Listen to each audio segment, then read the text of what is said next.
चलिए पढ़ते हैं लोकतंत्र के परिणाम, क्लास 10 से चैप्टर पॉलिटिकल साइंस का।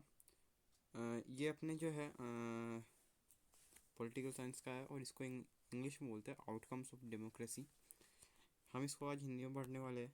चलिए देखते हैं, पहले तो एक बार इसका फ्लो चार्ट देख लेते हैं, क्या क्या इसका फ्लो चार्ट कह रहा है। पहले देखिए लोकतंत्र के परिणाम, ठीक है ना। लोकतंत्र के परिणाम क्या क्या हो सकते हैं? राजनीतिक रूप से, आर्थिक रूप से, सामाजिक रूप से, ठीक है ना। ये इसके परिणाम हो सकते हैं। अब राजनीतिक तौर पर तो क्या हो सकता है? जिम्मेदार सरकार, जवाबदेह सरकार और वैध सरकार, ये इसके 3 पार्ट है। अब आर्थिक रूप से कह सकते हैं आर्थिक समृद्धि एवं विकास, गरीबी और असमानता, ठीक है ना। ये अपन को पढ़ना है, ये भी अपन को पढ़ना है। अब सामाजिक रूप से क्या हो सकते हैं? सामाजिक विविधता और सद्भावनापूर्ण जीवन, ठीक है। इसके ये आपको भी समझ में आ रहा होगा, पर आगे जाएंगे जैसे जैसे तो आपको ये फ्लो चार्ट एकदम अच्छी तरह से समझ में आने लग जाएगा, ठीक है ना। देखिए पहले देखते हैं, विश्व में 100 से ज़्यादा लोकतांत्रिक देश को चलाने का दावा करते हैं, यानी 100 से ज़्यादा जो देश है वो लोकतांत्रिक सरकार चला रहे हैं। और देखिए क्या है कि इनका औपचारिक संविधान है, एक संविधान भी है। इनके यहाँ चुनाव और राजनीतिक दल भी है, यानी चुनाव होते हैं और राजनीतिक दल भी है। और यहाँ पर नागरिकों के लिए कुछ अधिकार भी होते हैं, नागरिकों के लिए अधिकार होते हैं, मनमानी किसी की नहीं चलती, ठीक है ना। तो ये जो कुछ पॉइंट्स है जो कि आप इसमें ध्यान रखना। देखिए क्या क्या है। इनका औपचारिक संविधान है, 100 से ज़्यादा लोग तो लोकतांत्रिक है। इनके यहाँ चुनाव और राजनीतिक दल होते हैं। यहाँ पर नागरिकों के लिए कुछ अधिकार होते हैं, मनमानी किसी की नहीं चलती, ठीक है ना। फैसले कानूनों द्वारा लिए जाते हैं। पारदर्शिता होती है, कोई भी नागरिक जानना चाहता है कि फैसले लेने में नियमों का पालन हुआ है या नहीं तो जान सकता है, ठीक है ना। अब देखिए लोकतंत्र के गुण या विशेषता है। देखिए क्या है, लोकतंत्र के गुण या विशेषता है। लोकतंत्र में जनता अपने शासक को खुद चुन सकती है, जैसे अपने यहाँ पर भारत में है। अपन भारत में जो शासक है वो खुद चुना है। कैसे चुना है? मान लीजिए यहाँ पर कोई प्रतिनिधि है जिसको हमने चुना है, ठीक है ना। मान लीजिए हमें जिस डिस्ट्रिक्ट में रहता हूँ मैं, तो वहाँ पर जो कोई अभी खड़ा है वो है राज्यवर्धन सिंह राठौड़। अब वो जाएंगे वहाँ पर, ठीक है ना, संसद में जाके चुनेंगे वो अपने शासक को, या फिर हम बोलेंगे प्रधानमंत्री को, ठीक है ना। तो फिर वो आगे जा कर के चुनते हैं, ठीक है ना। हम तो चुन नहीं सकते इतने इतने बड़े, मतलब कितने सारे वोट डालेंगे हम, बताओ, ठीक है ना। कितने सारे वोट डालेंगे तब जाके वो चुनेंगे, तो उससे गड़बड़ी हो सकती है ना। इसलिए हम पहले एक प्रतिनिधि को चुनते हैं, वो प्रतिनिधि शासक को चुनता है। लोकतंत्र में जनता अपने शासक को बदल सकती है। लोकतंत्र में अपनी शासक को बदल सकती है जनता, ठीक है ना। कैसे? मान लीजिए हमने पहले एक प्रतिनिधि को वोट दिया जो कि मान लीजिए बीजेपी पार्टी का है। अब वो सही से काम नहीं कर रहा है, ठीक है ना। हमने अगली बार वोट दे दिया कांग्रेस वाली पार्टी को, तो हम क्या करें? 5 साल बाद में वापस सरकार बदल दी, अब वो कांग्रेस वाला है वो खुद चुनेगा या वो कांग्रेस वाले को चुनेगा। तो प्रधानमंत्री एक ही थोड़ी ना चलता आ रहा है, बदल गया। अभी आपको मैं बता देता हूँ, 2013 में कांग्रेस की सरकार थी, मनमोहन सिंह जी की। अब देखिए क्या हुआ, 2014 में मोदी की सरकार बन गई, तो चेंज हुआ ना। हम बदल सकते हैं अपने शासक को, तो यही कहना चाह रहे थे। लोकतंत्र में कानून का शासन होता है, किसी का शासन नहीं होता, कानून का शासन होता है। कानून सबसे बड़ा है। मान लीजिए एक जगह राष्ट्रपति है, एक जगह प्रधानमंत्री है, या फिर एक जगह मान लीजिए मैं खड़ा हूँ।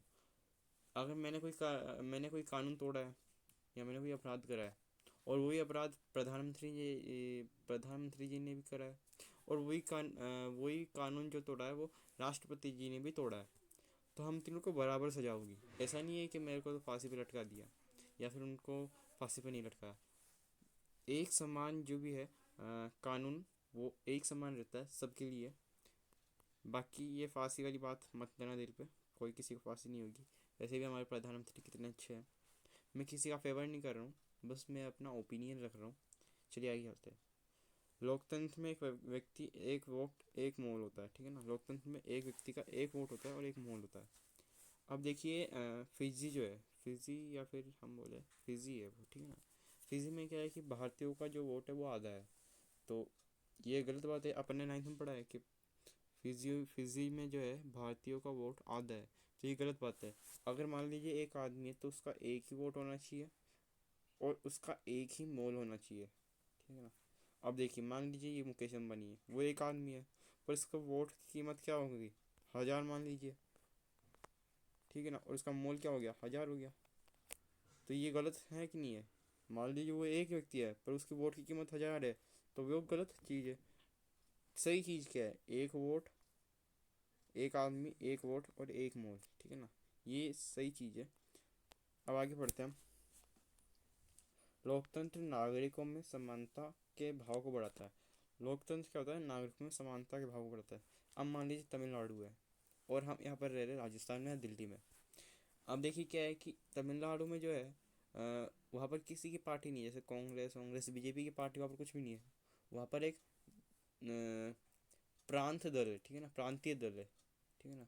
प्रांतीय दल मीन्स वहाँ का कोई एक आदमी जो है खड़ा होता है वहाँ से, ठीक है ना, और सब उसी को फेवर में जाते हैं। और वो आगे जा कर के देखता है, आगे जा कर के मतलब ऐसे देखता है कि हमारे साथ कोई भेदभाव तो नहीं हो रहा। तो वो जो है, इसमें क्या होता है ना, समानता बढ़ती है। अब वो साउथ वाले हैं और हम नॉर्थ वाले हैं, तो समानता बढ़ गई ना। सेम समानता है, मतलब सेम सेम ही है। तो ये क्या है, समानता को बढ़ाता है। अब देखिए, लोकतंत्र व्यक्ति की गरिमा को बढ़ाता है।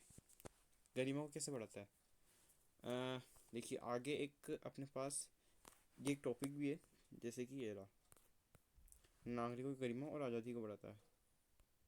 लोकतंत्र में ने नागरिकों की गरिमा को आज़ादी प्रदान की है। भारत में कई सामाजिक वर्ग जिन्होंने उत्पीड़न झेला है, लेकिन लोकतंत्र की वजह से सब समान अधिकार मिल पाए हैं। लोकतंत्र ने सभी को मौलिक और कानूनी अधिकार प्रदान किए, फिर प्रदान किए हैं जिन्हें सरकार भी नहीं छीन सकती। अब देखिए, इसी को हम ऊपर वाले से लिंक करते हैं। ये क्या था हमारे पास कि लोकतंत्र जो है व्यक्ति की गरिमा को बढ़ाता है। वो ये नहीं है कि किसी का भी कानून कोई भी कानून ऐसा है किसी का भी अधिकार छीन सकती है सरकार, ऐसा कोई कुछ नहीं कर सकता। सब जो है मान लीजिए एक गरीब है जो कि अपनी मजदूरी करके कमाता है और खाता है, वही मान लीजिए एक मुकेश अंबानी है। तो मुकेश अंबानी ने कुछ गलत काम किया और वही काम गरीब ने करा, नहीं ये तो पहले हो गया था, सॉरी। इसमें ये एग्जांपल नहीं देना चाहिए। इसमें एग्जांपल देना चाहिए कि जैसे कि हाँ, पहले के ज़माने में क्या होता था कि ना, कुछ जो पिछड़ी जाति के लोग थे उनसे उनको सही नहीं मानते थे। पर अब क्या हुआ, लोकतंत्र आने के बाद में सभी को सही माना जाता है। तो ये इसका एक करेक्ट उदाहरण है। जो पहला उदाहरण दे रहा था उसको मत लेना, उसको पहले वाले से लिंक करना, ठीक है ना। लोकतंत्र में बेहतर फैसले लिए जाते हैं। कैसे लिए जाते हैं, देखिए मान लीजिए एक आदमी है, एक शासक है, ठीक है ना, किम जोंग उन। अब वहाँ पर जो फैसले लेता है वो वही फैसले फाइनल होते हैं। पर यहाँ पर क्या होता है, यहाँ पर अपोजिशन भी होता है और लोग भी होते हैं, जिससे दबाव बना रहता है सरकार पे कि गई गलत फैसले नहीं लिए जाए। और अगर गलत फैसले ले भी लिए तो संविधान के अनुसार उन फैसलों को बदला जा सकता है। तो यही जो है फैसले सही लिए जाते हैं क्योंकि अपोजिशन और एक लोगों का दबाव बना रहता है। जैसे कि अभी मोदी जी है, उन पर राहुल गांधी का दबाव है। अब वो कोई भी गलत चीज़ नहीं कर सकते। जैसे कि अभी किसान आंदोलन चल रहा था, किसान आंदोलन में लोगों का दबाव था, लोग मान रहे थे कि वो गलत है, ठीक है ना। तो लोगों का दबाव था उन पे, जिससे फैसला वापस लिया गया। वही अगर ये किम जोंग उन यहाँ पर होता तो वो क्या करता, गोलियाँ चला देता। गोलियाँ चलाने के बाद में लोगों को मरवा देता। तो ये एक शासक, मतलब जो है किम जोंग उन जैसा शासक जो है वो फैसले सही नहीं ले सकता। बाकी लोकतंत्र में फैसले सही लिए जाते हैं। लोकतंत्र टकराव को टालने का तरीका प्रदान करता है। अब देखिए वही साउथ वाली और नॉर्थ वाली बात आ गई, ठीक है ना। अब मान लीजिए साउथ साउथ वाले क्या है कि उनको माना जाता है नॉर्थ में क्या है ना, साउथ वाले और साउथ वालों को उतनी ज़्यादा अहमियत नहीं दी जाती। तो वो क्या करेंगे, अपना एक देश बना लेंगे, जिससे क्या हो जाएगा, टूट जाएगा, भारत टूट जाएगा। ऐसा कभी नहीं हो वैसे तो, पर मान लीजिए टूट गया, तो अब क्या हो जाएगा, टकराव हो जाएंगे और जिससे वो अलग देश बन जाएगा।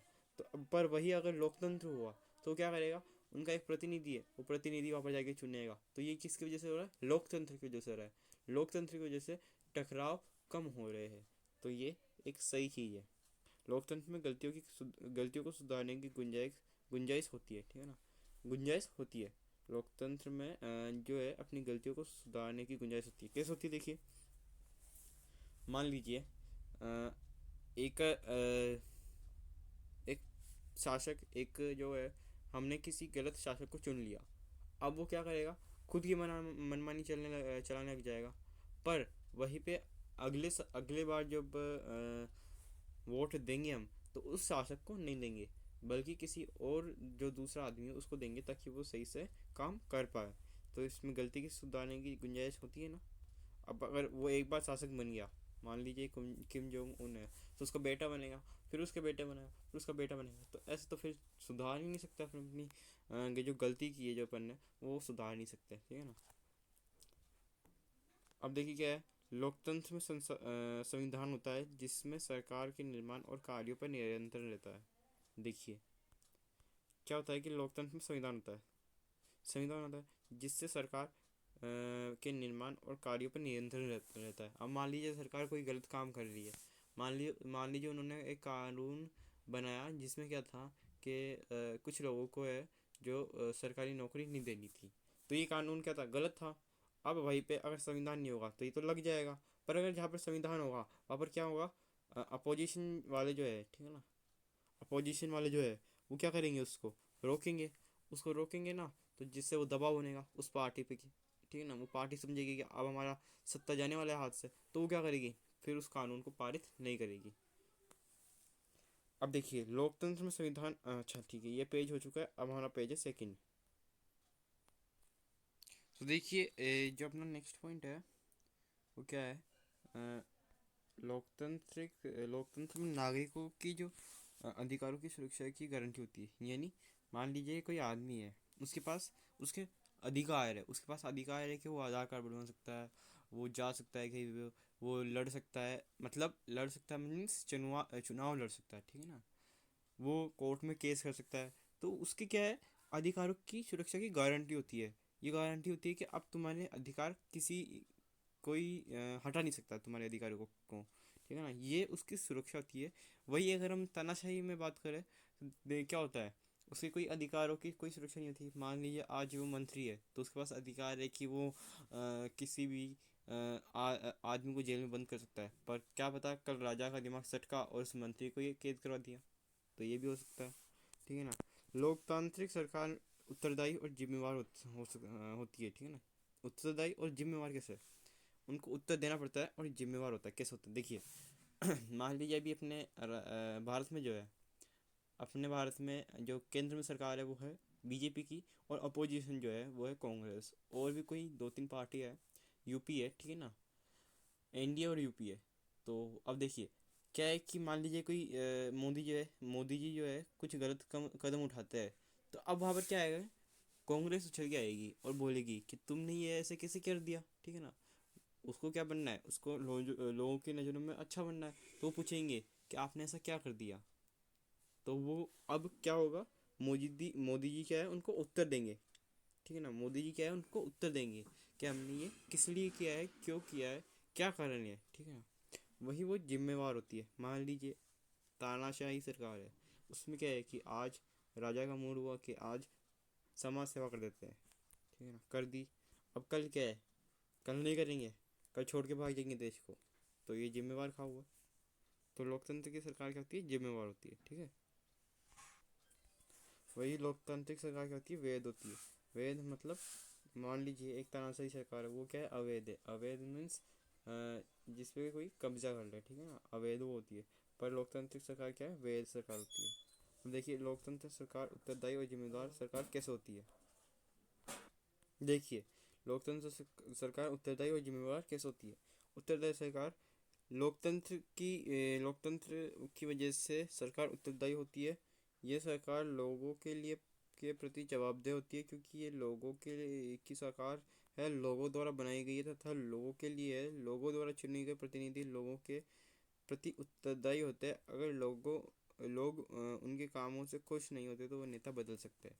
देखिए क्या है कि लोकतंत्र सरकार क्या होती है, जवाब देती है। जवाब दे कैसे, मान लीजिए आज उन्होंने जवाब नहीं दिया कि ये कानून क्यों लाए हो, ठीक है ना।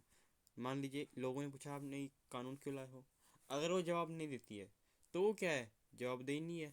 अब वो क्या करेंगे लोग, नेता को ही बदल देंगे, तो वो जवाबदेह होती है। और उत्तरदायी होती है, ठीक है ना, उत्तरदायी और जवाबदेह एक ही मतलब होता है।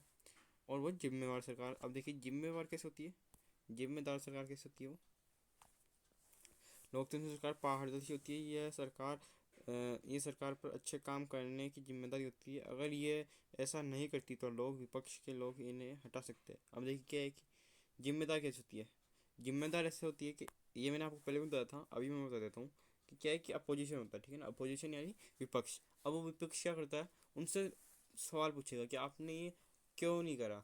अब जिम्मेदार कैसे होती है कि उनको ये काम करना है, 6 साल 5 साल का टाइम है, 5 साल में इस काम को पूरा करना है। मान लीजिए ब्रिज है, अभी एक ब्रिज बनाया असम के पास, नाम याद नहीं आ रहा, उस ब्रिज को पूरा करना है, उनके पास 5 साल है। और 5 साल होते ही अपोजिशन उनसे क्या पूछेगा, विपक्ष उससे क्या पूछेगा, आपने 5 साल में क्या काम करा।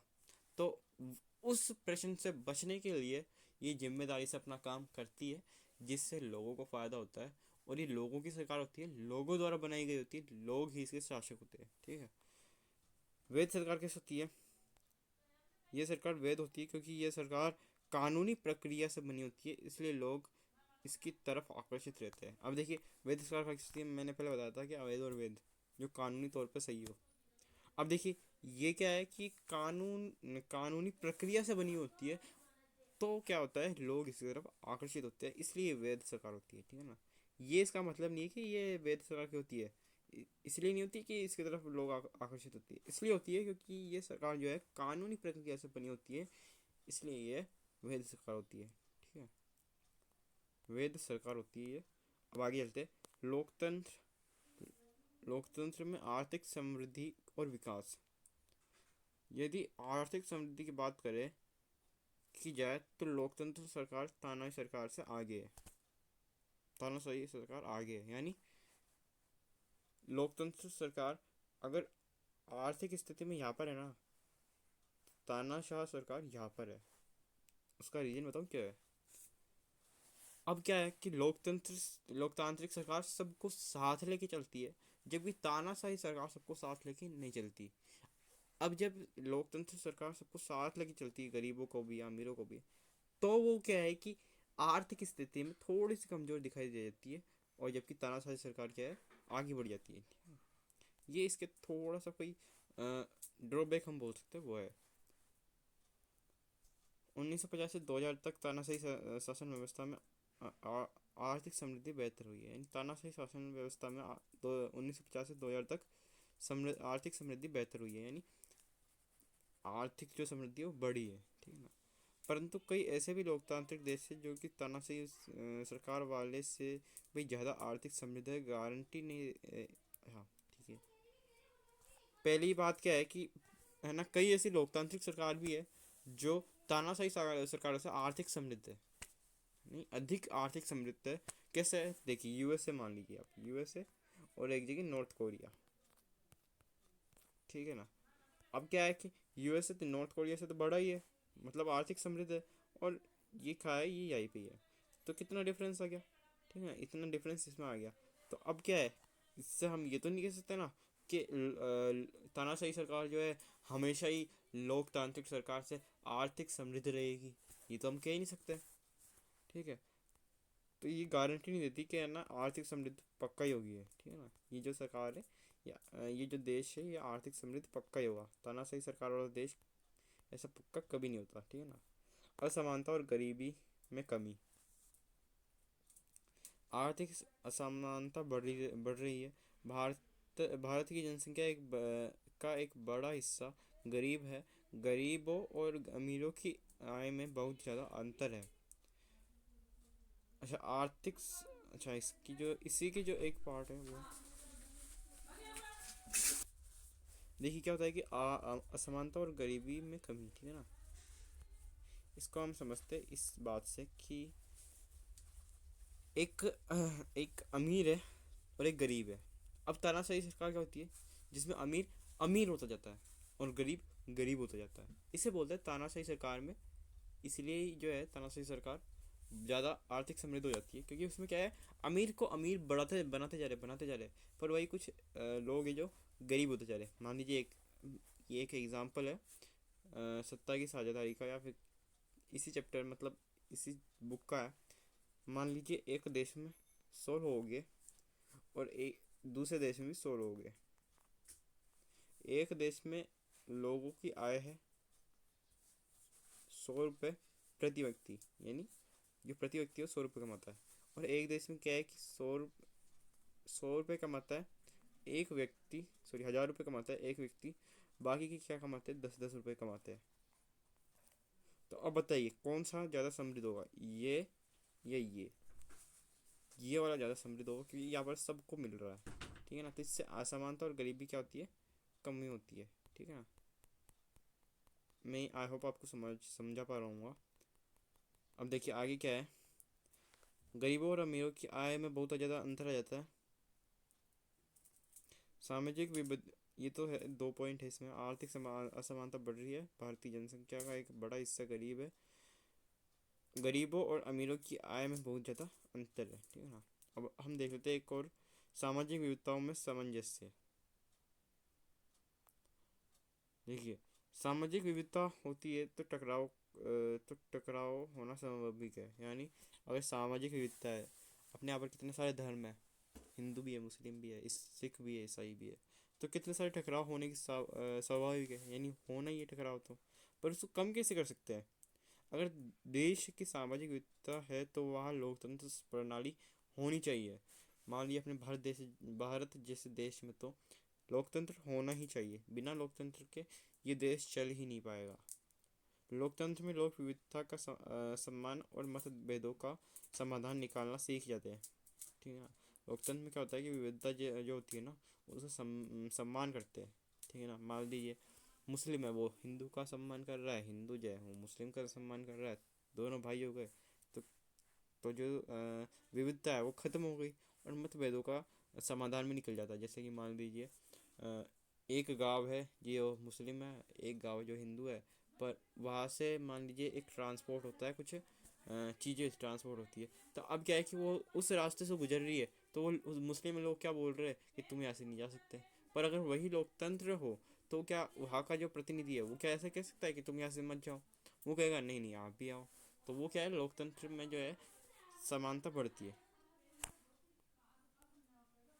ठीक है, अब क्या है, नागरिकों की गरिमा और आज़ादी वो भी बढ़ती है। कैसे बढ़ती है लोकतंत्र में, अच्छा ये मैंने आपको पहले समझा दिया था, बाकी मैं समझा देता हूँ। जैसे सामाजिक वर्ग पहले थे वो बहुत ज़्यादा उत्पीड़न झेला है, पर लेकिन आज क्या है, लोकतंत्र की वजह से वो भी बराबर में आ गए हैं। ठीक है ना, जैसे उनको भी अधिकार मिल पाए। ठीक है ना, लोकतंत्र में सभी को मौलिक और कानूनी अधिकार प्रदान किए हैं जिन्हें सरकार भी नहीं छीन सकती। लोकतंत्र में क्या है कि सभी इंसानों को एक मौलिक अधिकार, समान मौलिक अधिकार दिए हैं जो कि सरकार भी किसी से नहीं छीन सकती। अब क्या है, महिलाओं को समानता, लोकतंत्र के कारण क्या है कि महिलाओं को समानता मिल रही है।